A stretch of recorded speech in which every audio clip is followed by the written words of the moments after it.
Welcome to my podcast, Snack Thoughts. Welcome to my podcast, Snack Thoughts, ladies and gentlemen. You know what's crazy? Most people think addiction looks dramatic. They think addiction is always alcohol, drugs, gambling, something obvious, something ugly, something that destroys your life in a way everybody can see. But the most dangerous addiction in modern life looks normal. And so tonight's episode is titled Digital Addiction is Destroying You Quietly. And I'll say it again. Digital addiction is destroying you quietly. Yes. So it looks normal. It fits in your pocket. It lights up your face. It goes to bed with you. It wakes up with you. It sits at your dinner table. It interrupts your conversations. It steals your focus. It fragments your mind. It eats your discipline. And most people don't even call it what it is: addiction. Digital addiction is one of the cleanest looking diseases ever created. Because it doesn't come dressed like destruction. It comes dressed like convenience, entertainment, connection, information, productivity. That's what makes it dangerous. It doesn't have to kick your door down. You invite it in. And little by little, day by day, scroll by scroll, notification by notification, it starts taking pieces of you. Your attention, your stillness, your self-control, your patience, your depth. Your ability to sit down with your own mind. And once that starts happening, you're not just distracted, you're being reshaped. This is not a habit, this is a system of control. Let's stop playing games with the language. This is not just using your phone a lot. This is not just everybody does it. This is not just how the world is now. No. This is a system engineered to hijack human attention. That's the truth. These platforms are not neutral. They are not innocent. They are not just there for your enjoyment. They are built to capture attention, hold attention, manipulate behavior, and keep you coming back over and over all day, every day. Why? Because your attention is money. Your attention is capital. Your distraction is profit. Your inability to look away is somebody else's business model. That means every vibration, every red notification bubble, every autoplay, every endless scroll, every recommended for you, every little bit or hit of novelty is not random. It is designed. Designed to pull you back. Designed to interrupt your mind. Designed to make stillness feel boring. Designed to make silence feel empty. Designed to make real life feel slower than the screen. And once real life starts feeling too slow, too quiet, too ordinary, compared to the constant stimulation of the digital world, you are in trouble. Because now your nervous system is being trained to reject reality unless reality entertains you every few seconds. This is not freedom. This is conditioning. And the scariest part is how normal it looks. Yeah, this is where it gets ugly. Because digital addiction doesn't always look like a person falling apart. Sometimes it looks like a person who was doing fine. They still go to work, still pay bills, still answer texts, still post online, still function. But internally, their attention span is damaged. Their emotional regulation is weaker. The mind is restless. Their patience is gone. Their discipline is leaking. Their inner life is starving. See, not every addiction destroys you by making you collapse in public. Some addictions destroy you by making you shallow in private. I call it the covert killer. That's the part most people miss. Digital addiction is turning deep people into surface people.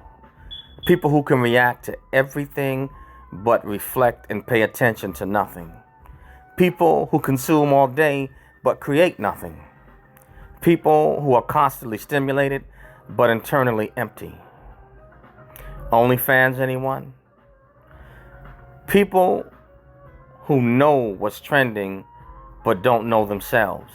That's a problem. Because when a person loses the ability to be alone with their own thoughts, they don't become more connected. They become more dependent. Dependent on noise, dependent on novelty, dependent on interruption, dependent on escape. And that dependence becomes invisible because the whole culture is doing it.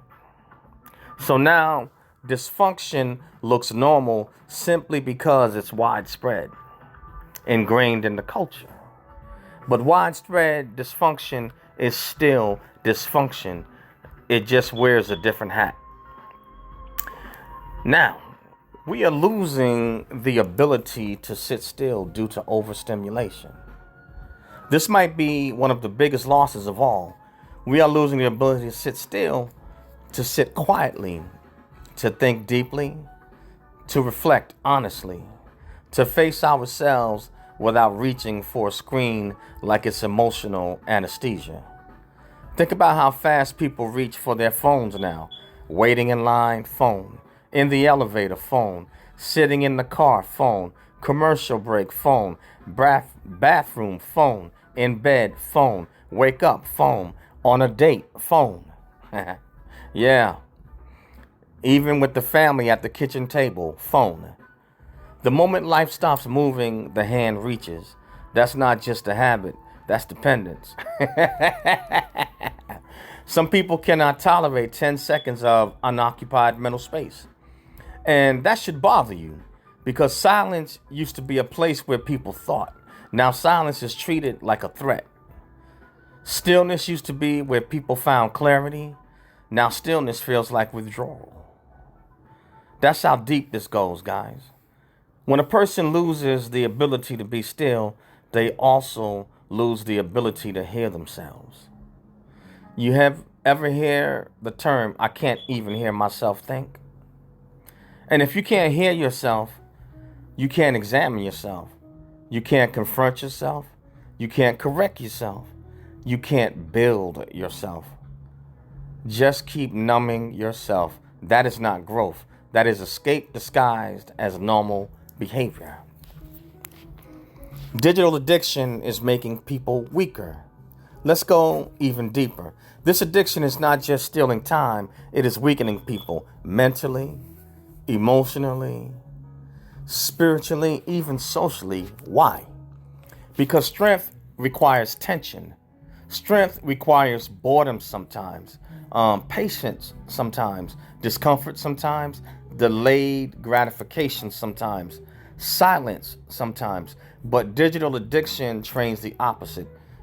Instant reward, immediate gratification, instant stimulation, instant escape, instant validation, instant distraction. So now when real life demands endurance, people struggle. When a task is boring, they can't focus. When a conversation is slow, they check out. Next one, swipe right, swipe left. When a relationship gets uncomfortable, they retreat into scenes. When emotions get heavy, they numb themselves with content. When a goal takes time, they lose momentum. That is weakness.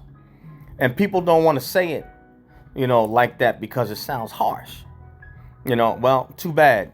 A society that cannot focus is weak. A mind that cannot sit still is vulnerable. A person who cannot resist constant stimulation is easier to manipulate. And that's just real. You cannot build a discipline while feeding every impulse. They do not match. You cannot become powerful while living in constant distraction. They are polar opposites. And you cannot become dangerous in life if your attention is owned by devices that profit from your weakness. The illusion of connection. Here we go. Now let's talk about the lie. One of the biggest lies of the digital age is this: we're more connected than ever. No, we're more accessible than ever. This is not the same thing. A person can be reachable by everybody and deeply connected to nobody, and that's a fact. A person can have followers and still feel alone, messages and still feel unseen, likes and still feel empty. Because connection is not contact. Connection is depth. Connection is presence. Connection is attention. It's listening. Connection is shared reality. Connection is human energy and real conversation. And digital addiction is poisoning that well too. People don't know how to be present anymore. They half listen, they half watch, they half engage, they half feel. It's like having your soul stolen. Everyone is physically somewhere and mentally somewhere else. At dinner, somebody's checking notifications. In conversation, somebody's glancing at their screen. In relationships, people are competing with algorithms for each other's attention. That's sick. And the tragedy is, it is becoming common enough that people are starting to accept low quality presence as normal. But a distracted presence is not real presence. If your body is here and your mind is trapped in a digital feed, then you are not fully here. And if nobody is fully here, then everybody starts feeling alone, even while surrounded by people. That is one of the cruelest ironies of this era. The tools that promise connection are often intensifying isolation. And that even includes with couples in the bedroom. Some couples, they can't put their phone down even though they share the same bed or their digital devices. How about that? Now, what digital addiction does to identity, this part is deeper than most people even realize. Digital addiction doesn't just control your time. It starts shaping your identity, because when you consume all day, you start absorbing other people's values, other people's emotions, other people's opinion, other people's definitions of success, beauty, status, relevance, and worth. You start getting programmed. You start comparing constantly, reacting constantly, adjusting constantly. Now you're not living from within and being who you are. You're living in response to trends, response to outrage, response to approval, response to what gets attention, likes, unlikes. This is a dangerous way to live, because the more your mind is flooded by outside input, the harder it becomes to know what is actually yours. Your thoughts stop sounding like you. Your priorities stop belonging to you. Your attention gets scattered across 1,000 voices. And many voices lead to confusion. And eventually you become easy to steer. That's the issue. People think addiction is only losing control of behavior. But addiction can also mean losing control of your inner world. Losing control of what shapes you, what influences you, what defines your daily mental state. And when that happens, you may still feel like yourself, but you're not operating from yourself. You're operating from accumulated influence. This is a quieter kind of captivity, but it is captivity all the same, just dressed up differently. Now, children, adults, and a culture of mental fragmentation. Now zoom out. This isn't just an individual issue. This is cultural, and this is worldwide. What happens when children are raised inside nonstop stimulation? What happens when adults model constant distraction? What happens when entire households are physically together but mentally separated by screens? You get fragmentation, fragmented focus, fragmented conversations, fragmented families, fragmented minds. A piece of this, a piece of that. Nobody fully locks in. Nobody fully listens. Nobody fully thinks through anything. Everything gets reduced into clips, headlines, reactions, instant opinions. This has consequences. A culture that cannot sustain attention cannot sustain depth. And a culture without depth becomes easy prey for propaganda, easy prey for manipulation, easy prey for emotional bait, easy prey for shallow thinking and cheap outrage. Because deep thinking takes time. And digital addiction trains people to abandon anything that doesn't reward them immediately. So now the population becomes easier to emotionally trigger, easier to divide, easier to distract, easier to control. You think that's accidental? Come on. A distracted people are easier to manage than a focused people. A shallow people are easier to move than a disciplined people. That's one reason this matters so much. This isn't just about wasting time online. This is about what kind of humans we are becoming. Boredom used to build people. Here's something people, they don't understand anymore. Boredom had value. You could do something with that time. Boredom used to force people inward, force them to imagine, force them to think, force them to create, force them to wrestle with themselves. Now boredom gets murdered instantly. The second boredom appears, the screen appears. And because of that, people are losing one of the great hidden engines of growth. A bored mind used to become creative when constructively occupied. Now it becomes entertained.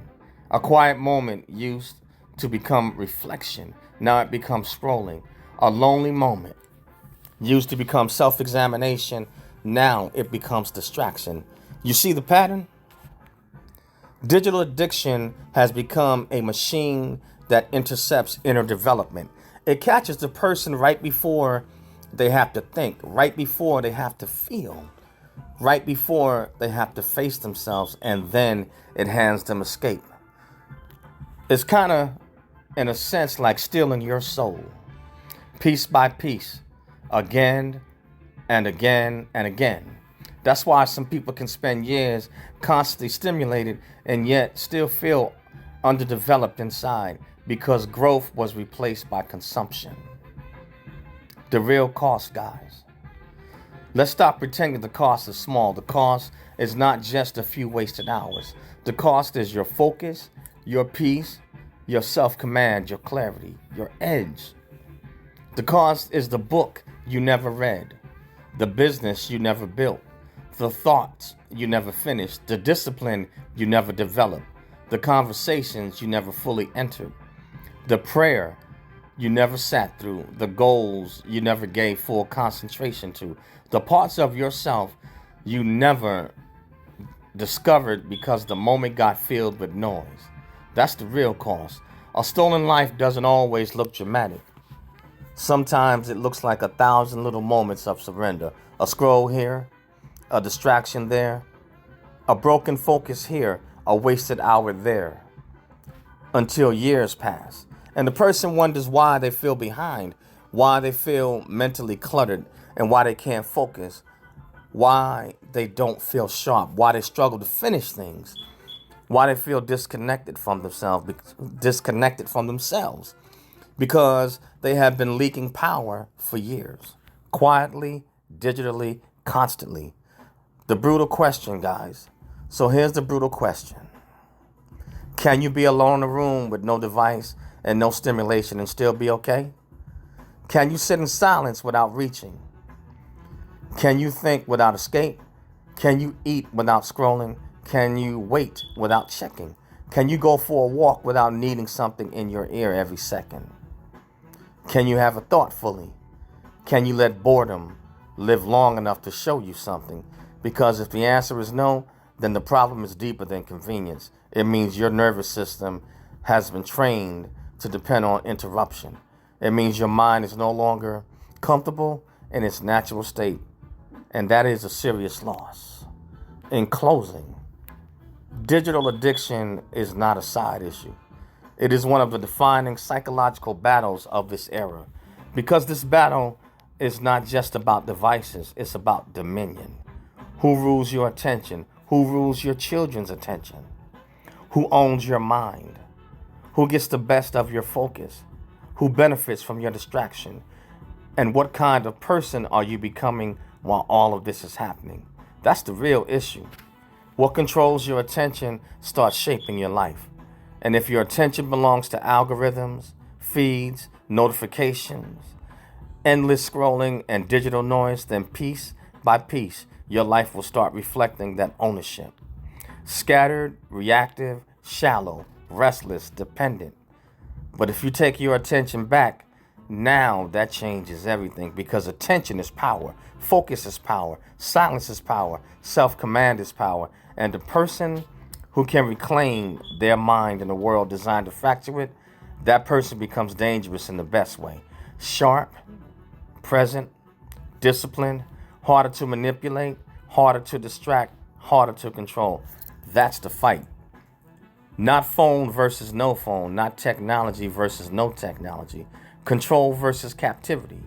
And the scary part is this: a lot of people are already trapped. They just don't know it because the cage lights up. You've been listening to Snacks Thoughts.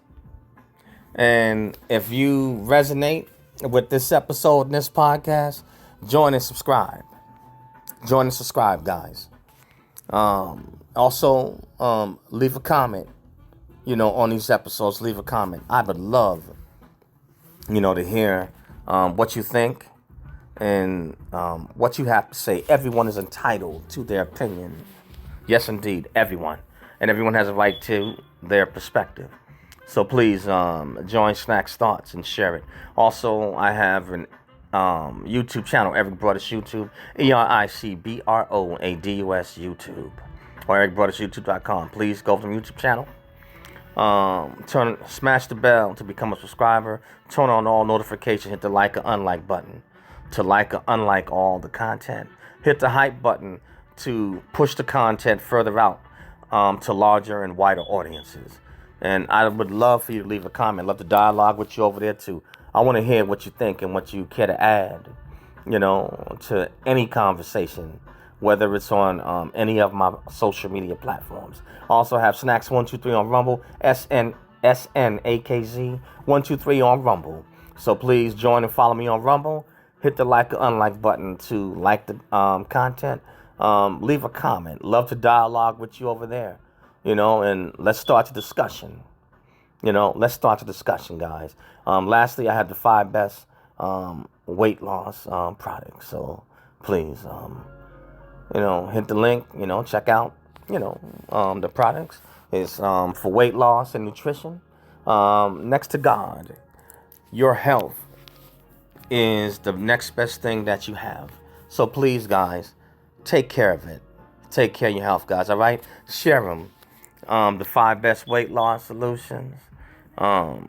Snacks Thoughts Podcast, which can be found on Spotify, Speaker, iHeartRadio, Google Podcast, Apple Podcast, Radio PBM, SoundCloud, and a host of other social media outlets. Eric Broadus YouTube, Snacks123 on Rumble. Share them, guys, with friends, family, enemies, rats, dogs, bats, goats, cats. All right, guys? Peace out. See you soon on the other platforms and also on Snacks Thoughts. Peace.